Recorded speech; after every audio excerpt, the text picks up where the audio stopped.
ఇంతకీ పెద్దగా భారీగా కనిపిస్తేనే బలంగా ఉన్నట్టా?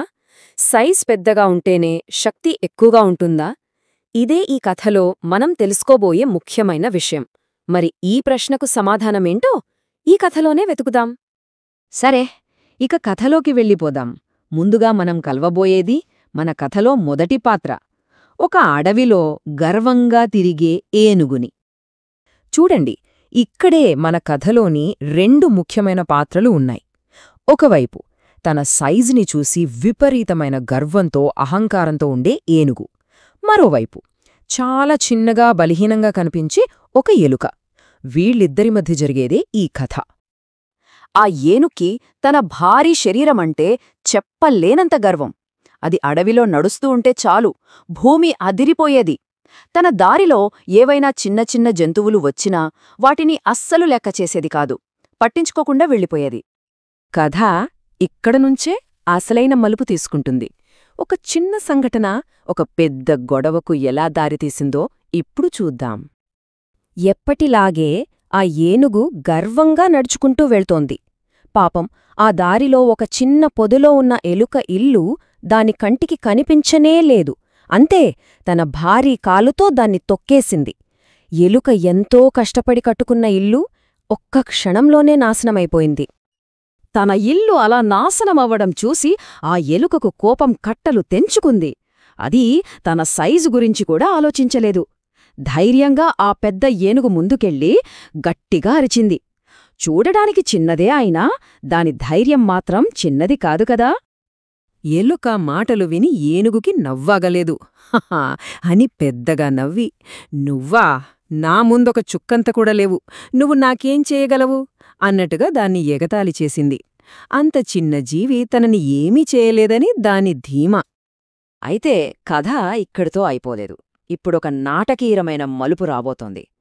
ఎవరూ తనని ఏమీ చేయలేరనుకున్న ఆ గర్వపు ఏనుగు అనుకోని ప్రమాదంలో చిక్కుకోబోతోంది. ఆ గొడవ జరిగి కొన్ని రోజులు గడిచాయి. అంతా ప్రశాంతంగానే ఉంది. కాని ఆ ఏనుగుకు తెలియదు తన కోసం ఒక పెద్ద ప్రమాదం ఎదురుచూస్తోందని. ఆ ప్రమాదం పేరే వల. వేటగాళ్లు జంతువులను పట్టుకోడానికి వేసే ఉచ్చు.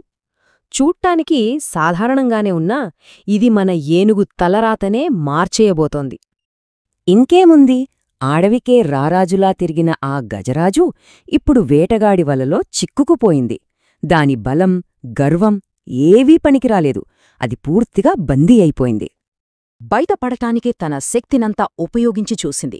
సహాయం కోసం గట్టిగా ఘీంకరించింది. కాని లాభం లేదు. ఆ మందపాటి తాళ్ల ముందు దాని బలం ఏమాత్రం సరిపోలేదు. దాని అరుపులు అడవిలో ఎవ్వరికీ వినిపించలేదు. ఒంటరిగా, నిస్సహాయంగా అలా ఉండిపోయింది.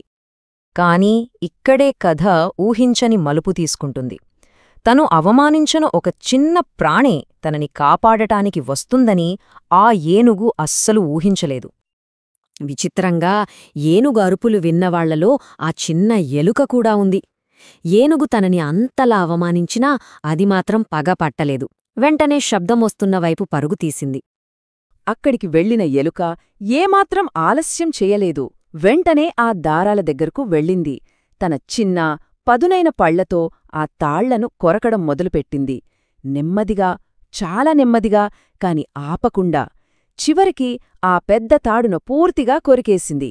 అంతే, ఏనుగుకి స్వేచ్ఛ దొరికింది. చూసారుగా, ఇప్పుడు కథ ముగింపుకొచ్చేసింది.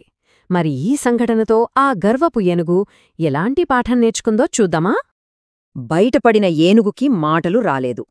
ఆశ్చర్యంతో, కృతజ్ఞతతో ఆ చిన్న ఎలుకవైపు చూసింది. తన గర్వం, అహంకారం అన్నీ కరిగిపోయాయి. తను ఎగతాళి చేసిన ఒక చిన్న జీవే తన ప్రాణాలు కాపాడిందని దానికర్థమైంది.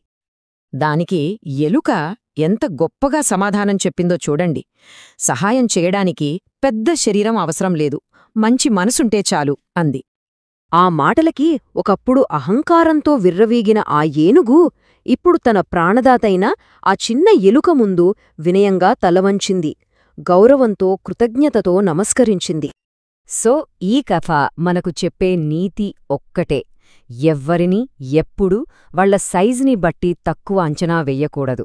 ఎందుకంటే అవసరమైనప్పుడు చాలా చిన్నగా కనిపించేవాళ్లే చాలా పెద్ద మార్పును తీసుకురాగలరు.